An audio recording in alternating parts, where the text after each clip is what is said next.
Cuando escuché esas palabras por primera vez, me reí. No por falta de respeto. Me reí porque ya había perdido la esperanza. Una madre, y yo, a mis 90 años, después de una vida de espera y silencio, ahora vendría la promesa. Es su especialidad. ¿Qué harías si la promesa más grande de tu vida llegara cuando ya no te queda ni una pizca de esperanza? ¿Y si aquello que anhelas con todo tu ser te fuera concedido cuando el mundo te dice que es imposible, ridículo, incluso absurdo?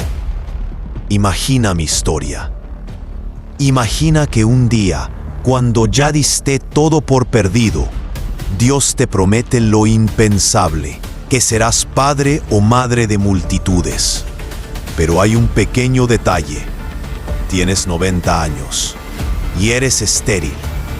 Mi nombre es Sara.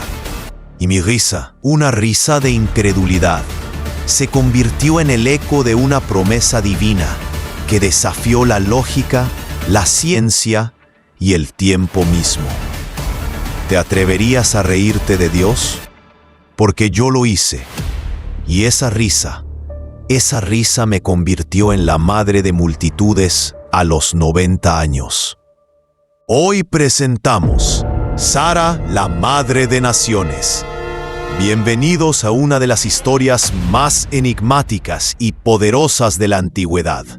Un relato que ha desconcertado a teólogos, escépticos y creyentes por igual. Hoy desentrañaremos la vida de Sara, la matriarca cuya existencia fue un testamento viviente al poder incomprensible de lo divino. ¿Fue Sara una mujer común o un instrumento de una profecía milenaria?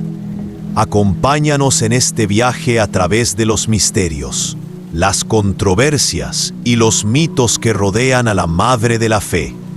Y si este viaje te intriga, si te atreves a cuestionar lo que crees saber, te invito a suscribirte y activar la campanita, porque lo que estás a punto de descubrir cambiará tu perspectiva para siempre. Los orígenes enigmáticos de Sara. ¿Quién fue realmente? Para entender la magnitud de la promesa cumplida en Sara, primero debemos sumergirnos en el misterio de sus orígenes. ¿Era solo la esposa de Abraham? ¿O su linaje ocultaba un propósito mucho mayor? La Biblia nos presenta a Sarai como se la conoció inicialmente, en Génesis 11:29. Y tomaron Abraham y Nacor para sí mujeres. El nombre de la mujer de Abraham era Sarai, y el nombre de la mujer de Nacor, Milca, hija de Harán, padre de Milca y de Isca. Pero ¿quién era realmente este Harán? ¿Y por qué su hija Milca, y no Sara, es la que recibe una genealogía más detallada inicialmente?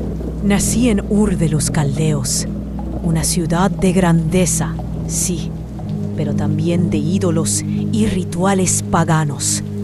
Mi padre, dicen, era Terah, pero ¿y mi madre? Silencio. La Biblia es inusualmente parca sobre mis primeros años. Era muy hermosa, eso sí lo dicen, y mi belleza fue tanto una bendición como una maldición, atrayendo tanto a reyes como a peligros. Había un secreto más profundo en mi linaje, una verdad que solo los más sabios en Ur susurraban. ¿Sería posible que mi nacimiento estuviera envuelto en un velo de misterio, quizás para protegerme de un destino prescrito? Aquí surge la primera controversia. En Génesis 20:12, Abraham afirma sobre Sara: «Ya la verdad, también es mi hermana, hija de mi padre, mas no hija de mi madre, y la tomé por mujer». Esta declaración ha generado intensos debates. ¿Era una verdad a medias? ¿Una mentira piadosa para protegerse? ¿O acaso revela una práctica cultural de la época donde hermana podía referirse a una pariente cercana o incluso a una aliada por pacto? Hermanastra, así me llamaban algunos. ¿Pero acaso no éramos todos hijos del mismo Padre, aunque uno fuera terrenal y el otro celestial? Mi sangre corría por las mismas venas que las de mi esposo, y en esos lazos ancestrales se tejía el destino que Dios tenía para nosotros. ¿Creerías que la pureza de mi linaje, mi conexión con la estirpe de Sem, era vital para el cumplimiento de una promesa que aún no se había revelado completamente? Los mitos y leyendas extrabíblicos, como los recogidos en el Midrash judío, sugieren que Sara poseía una santidad y una belleza sobrenaturales, incluso más allá de lo terrenal, que la diferenciaban de cualquier otra mujer. Algunas tradiciones la presentan como una sacerdotisa o una figura de sabiduría ancestral, dotada de un entendimiento divino que trascendía su época. Pero ¿por qué tanto secretismo alrededor de sus orígenes? ¿Era para protegerla de influencias malignas que buscarían frustrar el plan divino que ya se gestaba? ¿O esconden estos vacíos informativos una verdad más profunda sobre la pureza del linaje mesiánico que debía pasar a través de ella? ¿Qué otros secretos guardaban el linaje de Sara? Secretos tan poderosos que incluso la misma Biblia los veló bajo un manto de misterio. La promesa absurda y la risa de la incredulidad. La promesa, el núcleo de la historia de Sara. Una promesa tan grande que humanamente era ridícula. Dios había llamado a Abraham a dejar su tierra y le había prometido una descendencia innumerable. Pero había un problema. Sara era estéril. Y no solo estéril, sino que a medida que los años pasaban, la esperanza se desvanecía en el horizonte árido de su vejez. Los años pasaban como granos de arena entre mis dedos. Décadas, décadas de anhelo, de ver a otras mujeres con sus hijos, de sentir mi vientre vacío. 70, 80 años. ¿Qué mujer a esa edad espera ser madre? Mi cuerpo era una tierra seca, un desierto sin vida. Y aún así, la voz de mi esposo resonaba con la promesa que Dios le había dado. Mira ahora los cielos y cuenta las estrellas, si las puedes contar. Y le dijo, así será tu descendencia. Génesis 15:5. ¿Estrellas? Si ni siquiera tenía una sola semilla en mi jardín. La primera mención directa de la promesa a Sara aparece en Génesis 17:15-16. Dijo también Dios a Abraham, a Sarai tu mujer no la llamarás Sarai, mas Sara será su nombre. Y la bendeciré y también te daré de ella hijo. Sí, la bendeciré y vendrá a ser madre de naciones. Reyes de pueblos nacerán de ella. El nombre Sara significa princesa, un nuevo nombre para una nueva identidad, pero una que a sus oídos sonaba como una burla cruel. ¿Princesa? Madre de naciones. Mi corazón se encogió. Mi cuerpo, ya sin fuerzas, se reía por dentro. Pero la risa más sonora, la que quedó grabada en mi memoria y en la de la humanidad, fue aquella bajo la encina de Mamre. En Génesis 18:9-12, la escena se desarrolla con una intensidad dramática. Los visitantes celestiales preguntan por Sara, y uno de ellos declara, de cierto volveré a ti, y según el tiempo de la vida, he aquí que Sara tu mujer tendrá un hijo. Y Sara estaba escuchando a la puerta de la tienda, que estaba detrás de él. Y Abraham y Sara eran viejos, de edad avanzada, y a Sara le había cesado ya la costumbre de las mujeres. Se rió, pues, Sara entre sí, diciendo: ¿después que he envejecido tendré deleite, siendo también mi señor ya viejo? 90 años. Y mi esposo, 100. La risa me brotó, incontrolable. Una risa de incredulidad, de agotamiento, de dolor acumulado por décadas de esterilidad. ¿Deleite?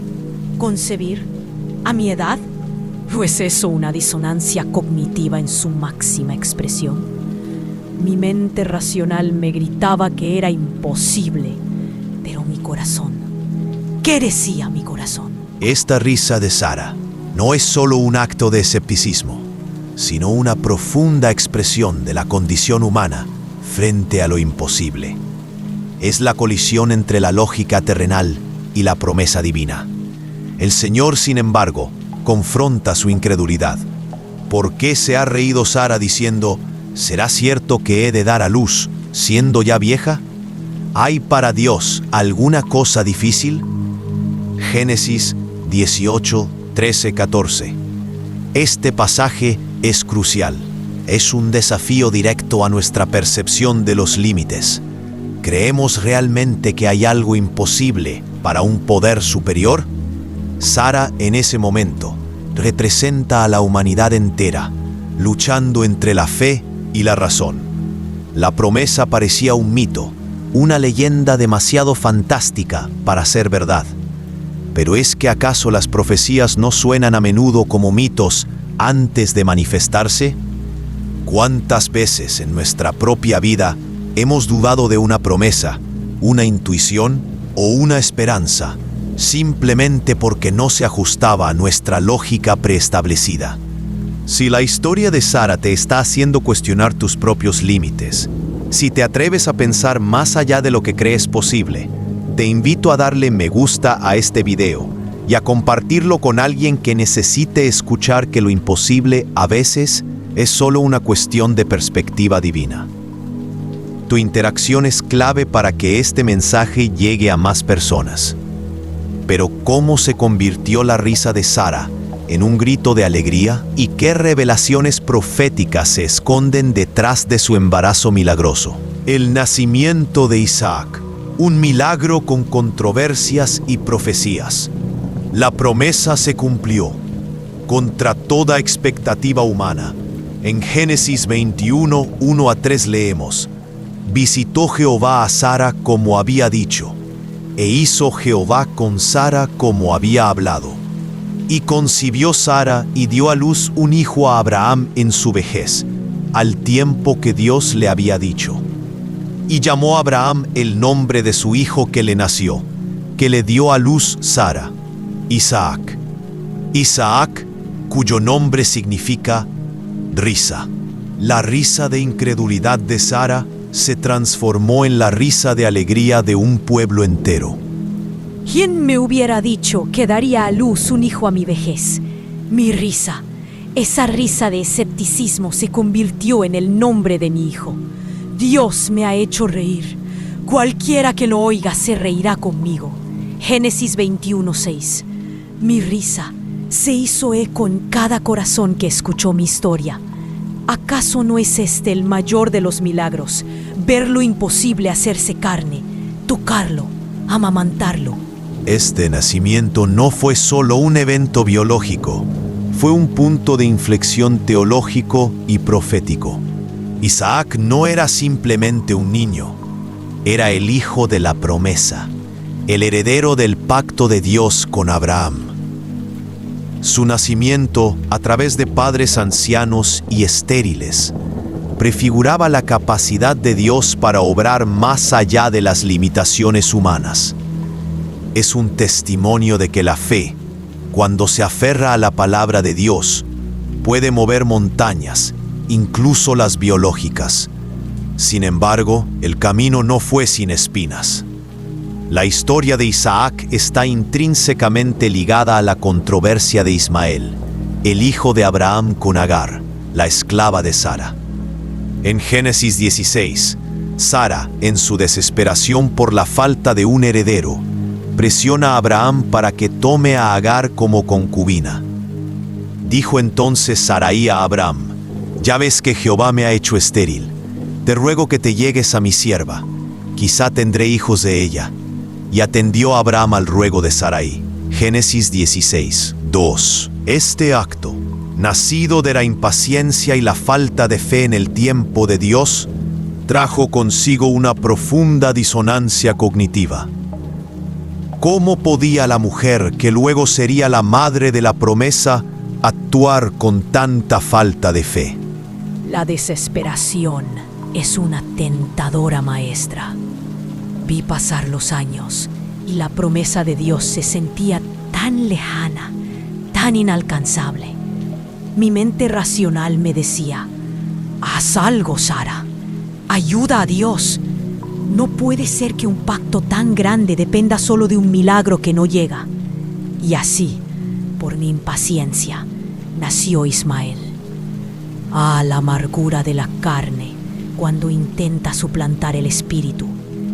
La rivalidad con Agar y la posterior expulsión de ella y su hijo. Génesis 21, 9-14. Son un recordatorio doloroso de las consecuencias de intentar forzar la mano de Dios. La profecía se cierne sobre esta rivalidad. Las escrituras predijeron que Ismael sería un hombre indomable y que viviría en conflicto con sus hermanos. Génesis 16, 12. Esta profecía ha resonado a lo largo de la historia, en las tensiones entre los descendientes de Isaac, judíos, y los de Ismael, árabes, una controversia que persiste hasta nuestros días. Los mitos y leyendas judías y árabes difieren en sus relatos sobre Agar e Ismael, mientras algunas tradiciones judías enfatizan la justicia de la expulsión debido a la burla de Ismael hacia Isaac. Las tradiciones islámicas veneran a Agar y a Ismael como figuras centrales en el linaje de Mahoma, estableciendo una profunda conexión con la Kaaba en la Meca. Esta divergencia subraya la complejidad y la profunda resonancia de esta historia en múltiples culturas y religiones. La controversia no solo reside en la expulsión, sino también en el sacrificio de Isaac. En Génesis 22, Dios pide a Abraham que sacrifique a Isaac. Este es el pináculo de la fe de Abraham. Pero, ¿qué hay de Sara? La Biblia no registra su reacción explícita. Este silencio ha llevado a muchos a especular. ¿Sabía Sara de la prueba? ¿O fue su fe tan profunda que confió plenamente en que Dios no permitiría que su hijo de la promesa muriera? La fe de Sara, aunque a veces vacilante, fue finalmente validada. Su capacidad para concebir, una vez que su incredulidad fue confrontada y su corazón se alineó con la voluntad divina, se convirtió en un símbolo de la resurrección, de la vida que brota, donde la muerte parecía reinar. Si el nacimiento de Isaac fue un milagro tan grande, ¿qué lecciones esconde su vida que aún hoy nos revelan la naturaleza de la fe inquebrantable? Sara, madre de multitudes. El legado eterno, la promesa de que Sara sería madre de naciones y que reyes de pueblos nacerán de ella, Génesis 17:16, no se limitó a su descendencia biológica. El legado de Sara trasciende la carne y la sangre para abrazar una realidad espiritual mucho más vasta. Vi nacer a mi hijo Isaac, la risa de mi alma, y en él vi el cumplimiento de la promesa. Pero Dios no solo me dio un hijo, me dio una identidad, un propósito que se extendería a través de los siglos. Mi vientre estéril se convirtió en el punto de partida de un linaje que no solo sería una nación, Israel, sino una promesa para todas las naciones. La Biblia, en el Nuevo Testamento, eleva a Sara a un pedestal de fe. En Hebreos 11:11 leemos: por la fe también la misma Sara, siendo estéril, recibió fuerza para concebir. y dio a luz aún fuera del tiempo de la edad, porque creyó que era fiel quien lo había prometido. Su fe, aunque inicialmente mezclada con dudas, se perfeccionó a través de la experiencia del milagro. Ella creyó en la fidelidad de Dios. Pero ¿cómo pudo una mujer, cuya historia está marcada por la risa de incredulidad y la impaciencia que llevó al nacimiento de Ismael, convertirse en un paradigma de fe? Aquí reside la profunda disonancia cognitiva y la belleza de la gracia divina. La imperfección humana no anula el plan de Dios, sino que a menudo lo resalta. La fe de Sara no fue una fe perfecta desde el principio, sino una fe en desarrollo, una fe que maduró a través de la prueba. La profecía se extiende más allá de los descendientes físicos de Sara. En Gálatas 4, 22 a 31, el apóstol Pablo utiliza la analogía de Sara y Agar para explicar la diferencia entre la ley y la gracia, entre la esclavitud y la libertad. Porque está escrito que Abraham tuvo 2 hijos, uno de la esclava y otro de la libre. Pero el de la esclava nació según la carne, mas el de la libre por la promesa. Lo cual es una alegoría, pues estas mujeres son los 2 pactos. El uno proviene del monte Sinaí, el cual da hijos para esclavitud, que es Agar. Mas vosotros, hermanos, como Isaac, sois hijos de la promesa. Aquí Sara se convierte en la figura de la Jerusalén de arriba, la madre de todos los creyentes, los que son hijos por la promesa y la gracia, no por las obras de la ley. La descendencia de Sara se expande para incluir a todo aquel que por la fe en Cristo es injertado en el pacto de Abraham.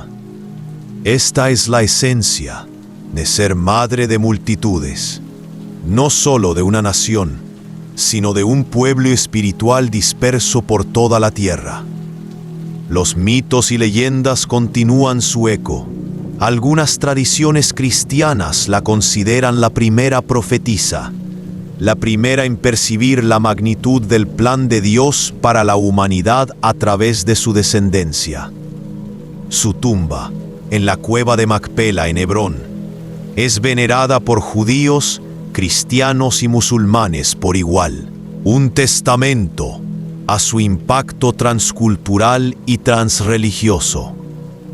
Su historia nos enseña que la edad, las limitaciones físicas, las dudas e incluso nuestros errores pasados no son barreras insuperables para el cumplimiento de las promesas de Dios. La clave radica en la fidelidad de quien promete. Sara nos invita a una profunda reflexión. ¿Qué promesas de Dios hemos descartado en nuestra vida porque nos parecen demasiado grandes, demasiado improbables o demasiado tardías? Podría ser que nuestra propia incredulidad esté bloqueando el cumplimiento de promesas divinas en nuestra vida, tal como la risa de Sara casi lo hizo. Misterios y profecías, el linaje de Sara y el Mesías. El linaje de Sara, a través de Isaac, es más que una simple genealogía. Es un hilo profético que se extiende hasta el Mesías. La promesa a Abraham y Sara era que de su descendencia nacerían reyes y bendición para todas las naciones. Pero ¿cómo se conecta Sara, una mujer anciana y estéril, con el nacimiento del Salvador? Mi vientre seco, un desierto sin oasis, pero de ese desierto Dios hizo brotar un río de vida. El linaje prometido, el que bendeciría todas las familias de la tierra, pasó por mí, por mi cuerpo milagrosamente restaurado. ¿Acaso no es ese un misterio divino en sí mismo? Que la pureza de la simiente mesiánica se garantizara a través de una mujer que fue purificada por la prueba y la fe. La profecía del Mesías se ancla firmemente en la descendencia de Abraham, y crucialmente en la de Isaac, el hijo de Sara. Génesis 22:18. Después de la prueba de Abraham declara: en tu simiente serán benditas todas las naciones de la tierra, por cuanto obedeciste a mi voz. Esta simiente es interpretada teológicamente como una referencia al Mesías, Jesucristo. Las controversias resurgen aquí. ¿Por qué la descendencia de Isaac y no la de Ismael? Este es un punto de discordia entre las religiones abrahámicas. Desde la perspectiva bíblica, la elección de Isaac no es una cuestión de favoritismo, sino de la soberanía divina en la elección de su pacto y su plan redentor. Dios eligió el linaje que a través de una serie de milagros y pruebas de fe, incluyendo la virginidad de María, otra Sara espiritual, culminaría en el nacimiento de Jesús. Los mitos y leyendas rabínicas a menudo presentan a Sara como una figura de perfección moral y espiritual, cuya vida fue una preparación para el nacimiento de Isaac, el pilar de la fe judía. Algunos midrashim sugieren que Sara y Rebeca, las matriarcas, fueron matrices sagradas, elegidas por Dios para portar un linaje puro y divinamente predestinado. La disonancia cognitiva aquí es profunda. ¿Cómo puede una mujer con debilidades, dudas y errores convertirse en un eslabón tan vital en la cadena de la redención divina? La respuesta yace en la gracia.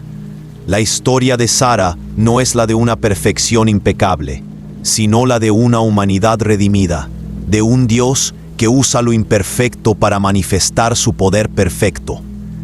La profecía de que reyes de pueblos nacerán de ella, Génesis 17:16, se cumplió no solo en los reyes de Israel, sino en el Rey de Reyes, Jesucristo, quien según su genealogía en Mateo 1, desciende de Abraham a través de Isaac.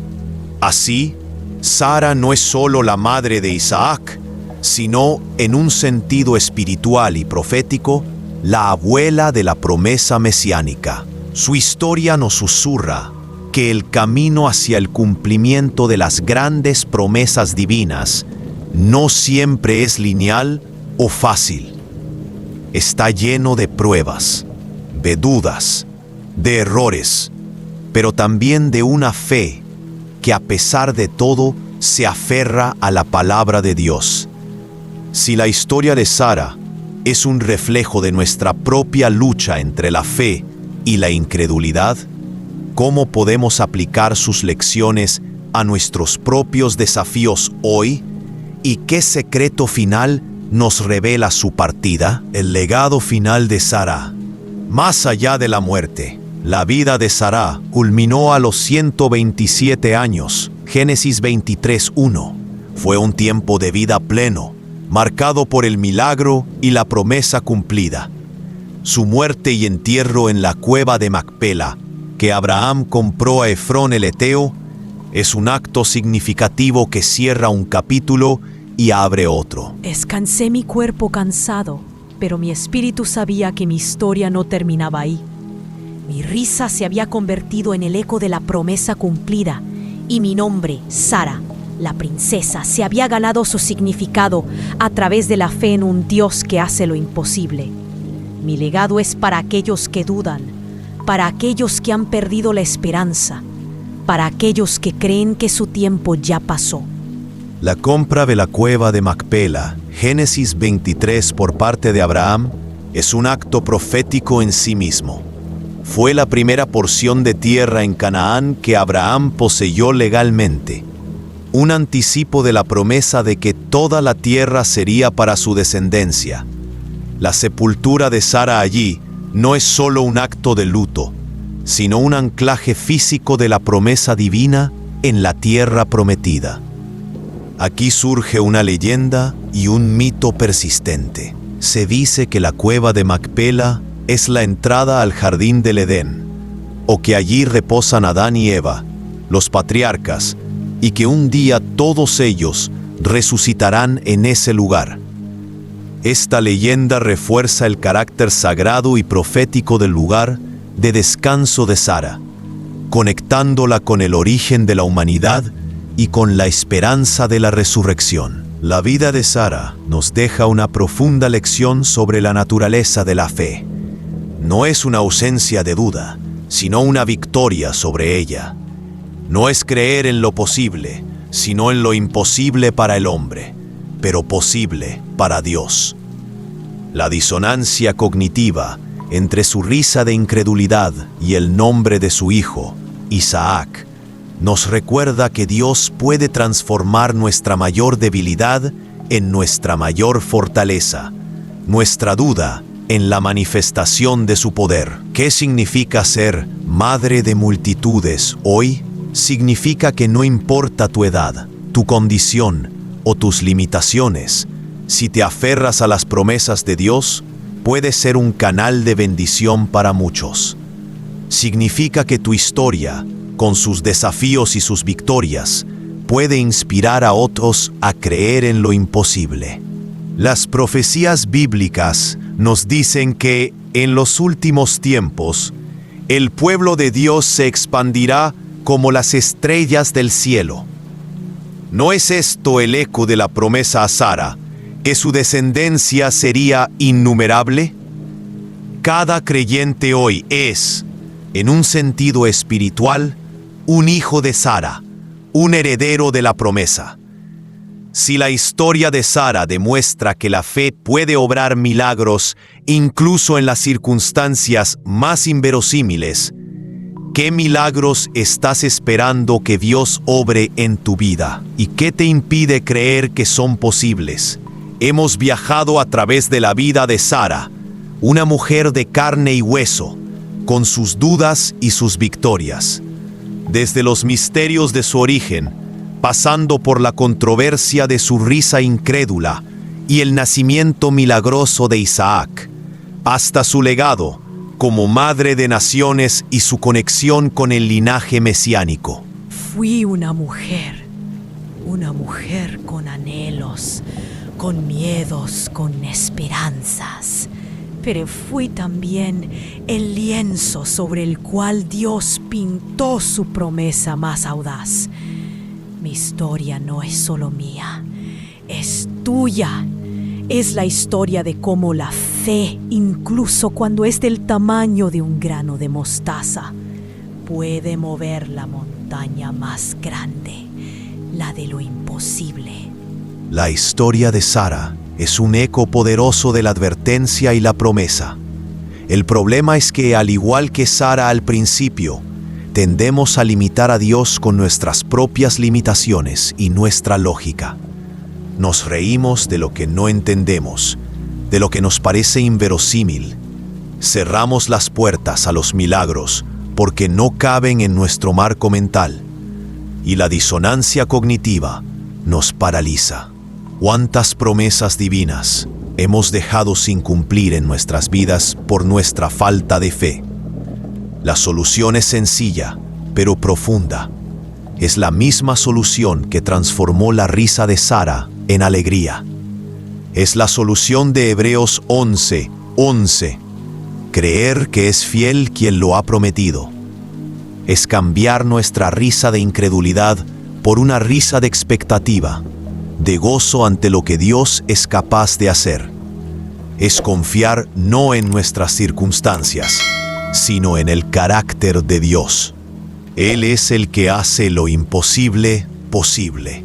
Comenta amén si esta palabra ha resonado en tu corazón y si crees que Dios puede hacer milagros en tu vida, sin importar tu edad, tu historia o tus desafíos.